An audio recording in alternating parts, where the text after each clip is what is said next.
The corruption case facing former IAAF President Lamine Diack and 5 co-accused, including his son Papa Massata Diack in France, was earlier this week delayed until at least June. On Sports Scene tonight, CGTN has obtained an exclusive interview with Papa Massata, who presented papers at the very last minute that saw the case deferred. Hello and a very warm welcome to Sports Scene. Great to have you joining us for our program focused on all things African sport, both from the continent and beyond. I'm Mahe Mutua in Nairobi. Let's check out what else is coming up on the program. Mixed reaction greets Cameroon's decision to switch the 2021 AFCON final back to January-February slot. And South Africa gunning for second ICC Under-19 Cricket World Cup title. Welcome to the program. We start off in Senegal, where CGTN has obtained an exclusive interview with Papa Massata Diack, who is facing corruption charges jointly with his father and former IAAF President Lamine Diack. Earlier this week, the long-awaited trial was delayed until June after new documents were presented at the last minute by Massata. The Diacks, along with 4 other former senior figures in athletics, are being accused of being part of a scheme that involved extorting 23 Russian athletes between $110,000 and $665,000 in exchange for delaying doping sanctions so they could compete at the London 2012 Olympics. Here is CGTN's Sadiq Shaban with the interview they wanted from Dakar. Papa Massata Diack, thank you very much indeed for speaking to CGTN. First things first, what's your reaction to the delayed trial involving your case and your father's in France?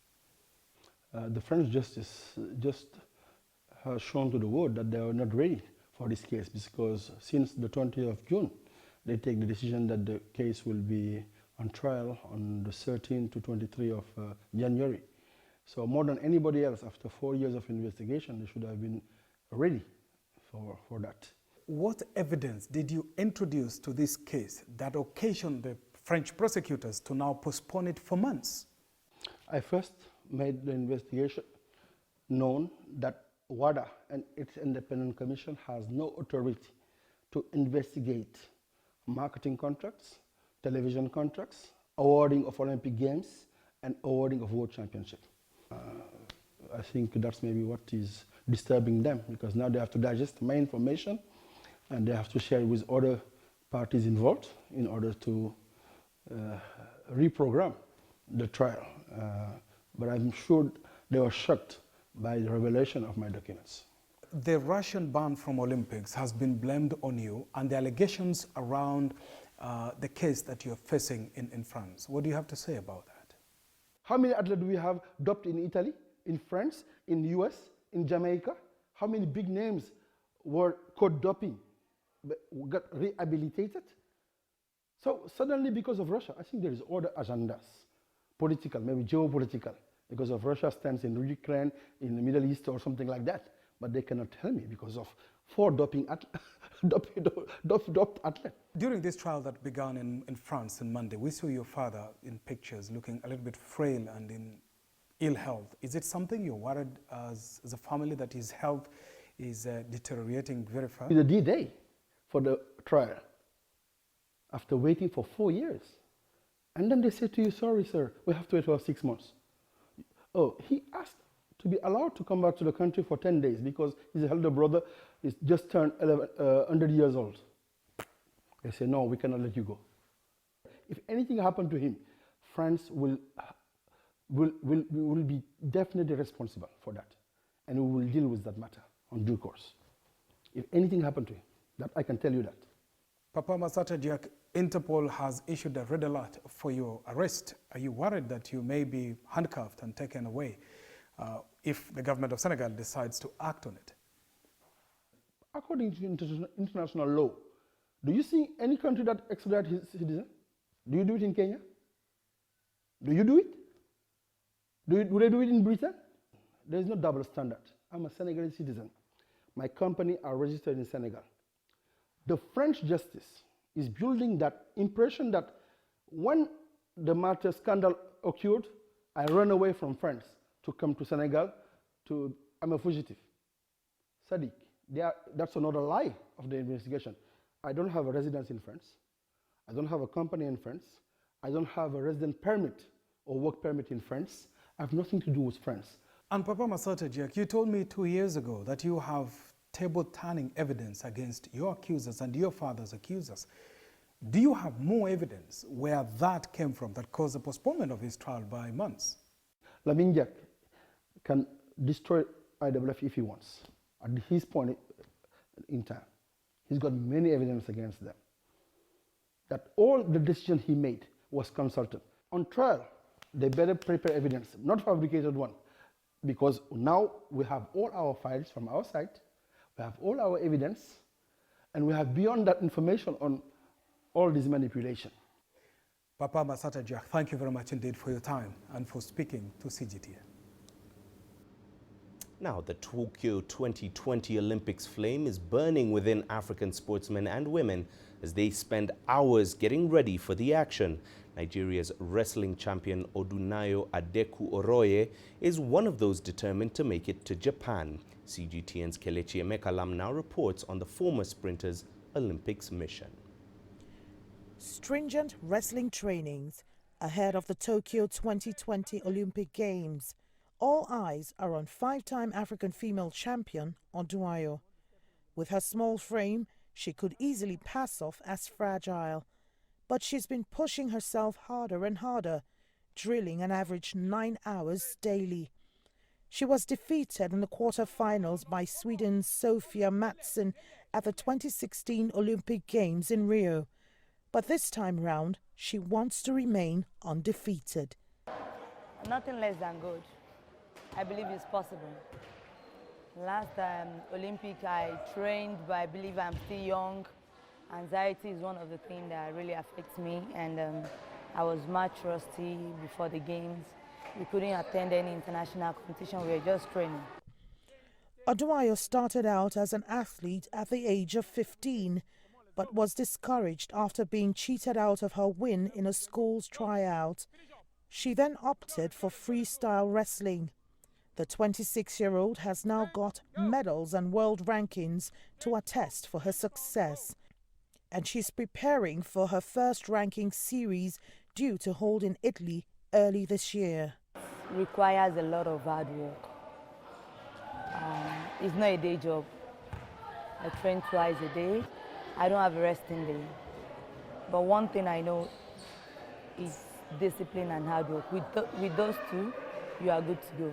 But it hasn't been a smooth sail for Odunayo and several others in combat sports.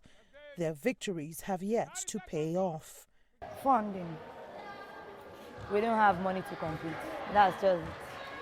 And the training facilities is not really good here also. Sometimes we have to go and pay outside to lift weights. Odunayo has helped Nigeria top the African Wrestling Championships for years. She hopes that more attention will be paid to the sports, just as it's done in countries like the US. Kelechi Emekalam, CGTN Ondo, Nigeria. Well, it's time for a quick break. Here's what's coming up on Sports Scene.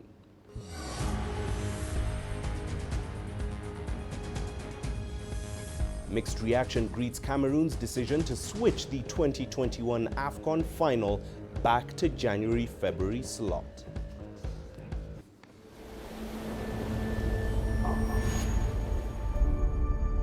How would you create your legend? On the fields, on the tracks, in the arenas of Africa. Were you born to be a player? Could this moment be yours?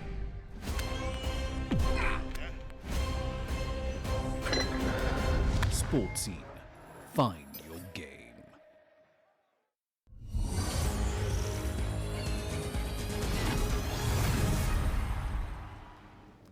Now, the announcement that the 2021 Africa Cup of Nations finals will kick off on the 9th of January has not gone down well with South African clubs and players. The country's domestic football season prides itself with aligning itself with the international calendar.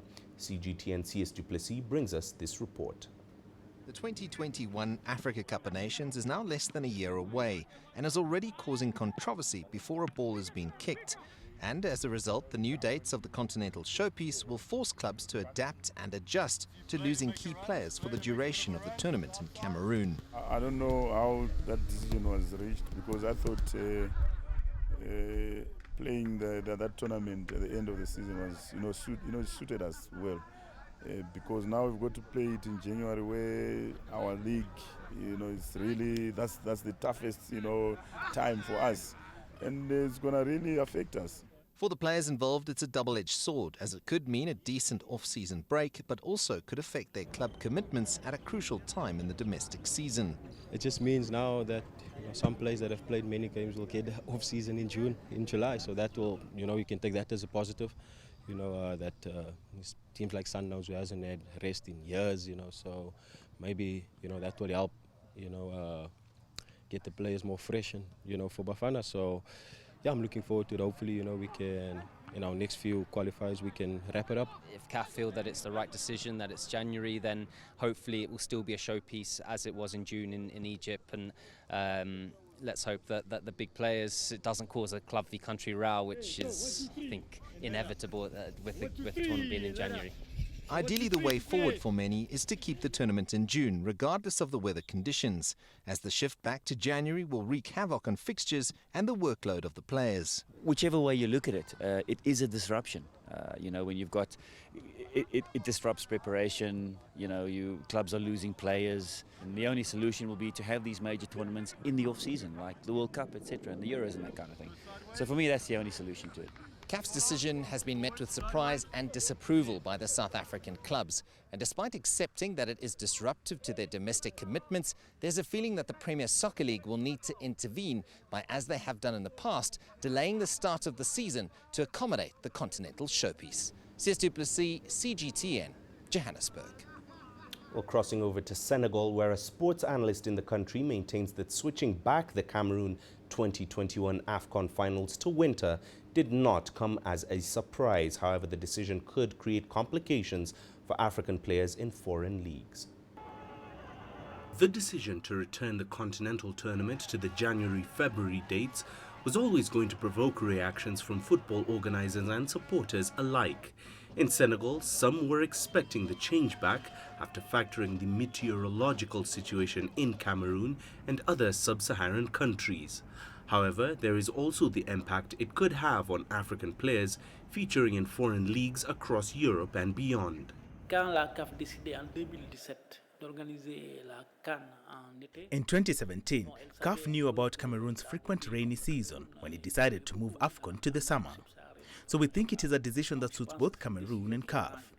We also know that in addition to all of this, FIFA decided to organize the next Club World Cup in June of 2021. I even think that this decision will lead to some players forfeiting the AFCON tournament.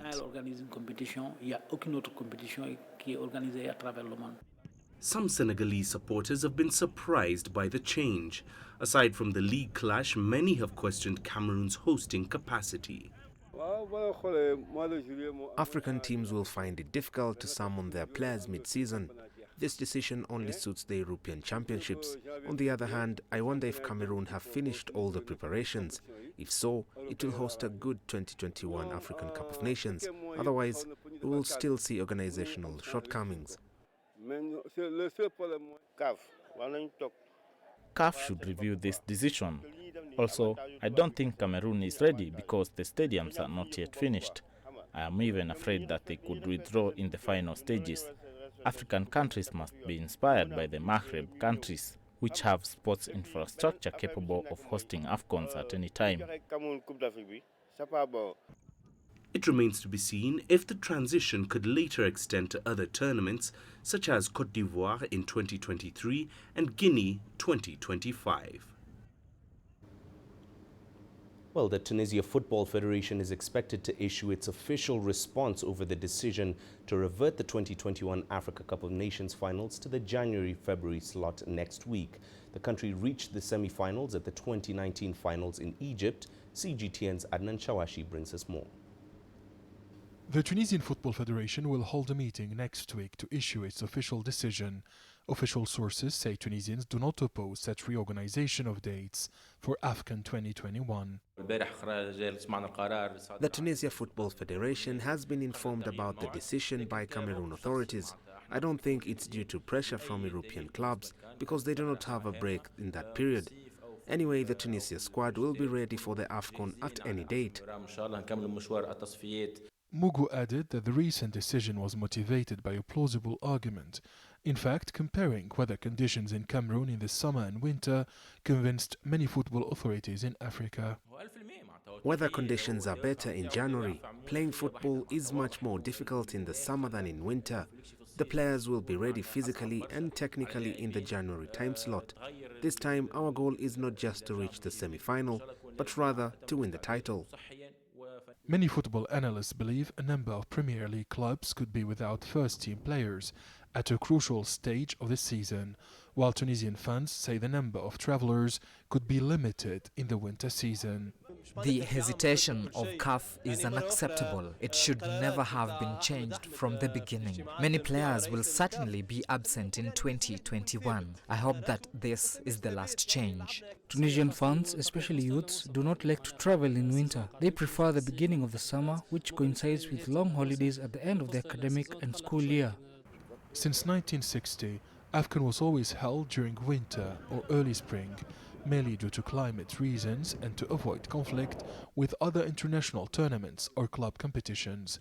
But it was changed last year when Egypt hosted the first summer tournament. According to the Tunisian Football Federation, the new AFCON timing in winter will avoid a clash with FIFA's revamped 24-team Club World Cup to be played in China in June and July 2021. Tunisians hope that CAF will set a final agenda for the tournament that will not be modified in the future. Adnan Shawashi, CGTN, Tunis. Well, after Egypt hosted a successful summer AFCON last year, many there expected that this would be the way forward for the tournament, having registered increased advertising revenue. Understandably, the recent decision to return the 2021 finals to the winter window has elicited a stern reaction in Egypt, as CGTN's Adel Mahroui tells us now. After being proud of holding Egypt's 2019 AFCON in the summer, CAF surprises Africa and the world with a sudden reschedule. Cameroon 2021 will bring the competition to winter. Moving it back to winter is a catastrophe. It has grave consequences. There are continental competitions which schedule will be scrambled. We have many African foreign-based players whose clubs want. This change will impact many seasons starting the next one. Clubs in Europe won't want to contract new African players because they will be recalled for the AFCON during critical timing in the European football. So 2020, 2021 and the one after will all be affected. Or on the other hand, national African teams will have to do without their key players. CAF cited fears of Cameroon's hot weather during the summer, which analysts say is no surprise. Many Egyptian fans are also disappointed of that change. June is much better, of course. January is mid-season in Europe. Usually there are many postponed matches, which are very important, so each focus is with the team they support in Europe. Clubs do not want their players to get injured with the national teams, so it affects the AFCON in terms of viewership and players' attendance. Meanwhile, the Egyptian Football Association says it's not bothered by the move. Egypt 2019 was the exception. It was played in the summer. But after FIFA restored some competitions, including the Club World Cup to the summer, CAF had to go back to original winter schedule so as not to clash. This rescheduling was expected and we have no problem with it.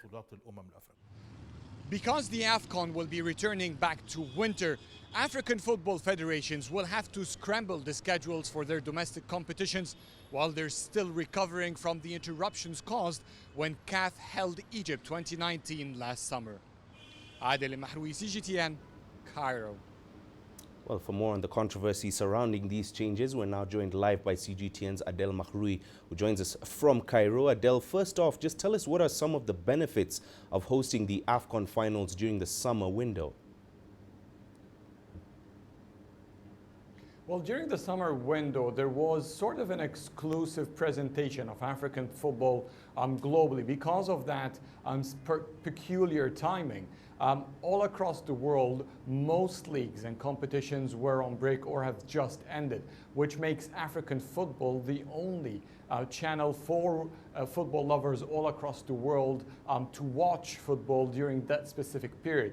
So, just to be frank and to translate it actually into money, this means more viewership from the global community to football. Instead of having the AFCON during the winter time when there's a lot of competitions going on, and therefore the number of audience will be dissipated among the other rival competitions. Some of them are much more popular than the African Cup of Nations. And in terms, that means that advertisement money could be more beneficial and more fruitful if the competition remained in June. And Adel, apart from the stated reasons of changing the tournament dates, do you think that there was any political forces at play in the change to the winter AFCON? Sources close to the administration and CAF here, who I've personally spoken to, they've all indicated that FIFA has some arm in that change. They believe that since Fatma Samoura has taken her position as an overlooking manager to CAF, that FIFA has had more leverage in swaying decisions in the Confederation of African Football. And therefore, they believe that this change has been made politically to give significance and to give away space to the Club World Cup.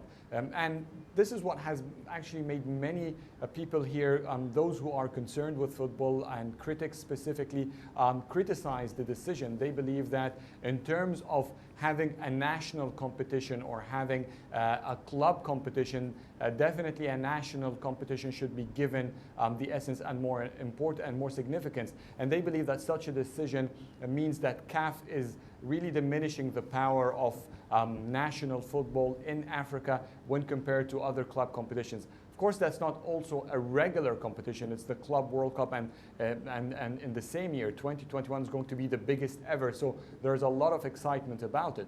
But at the same time, those who were excited about having or seeing the shift for the African competition back to summer, they have been defending it for some time, especially that in Egypt 2019, we've seen a collection of Africa's top foreign-based stars all coming in, joining their national teams, unlike other competitions, especially in January when there's usually apologies as players usually get engaged with their club where the money comes from, where they get the most salaries, and therefore some would prefer refraining from engaging in the Africa Cup of Nations when their own club is active, especially when we're talking about June time.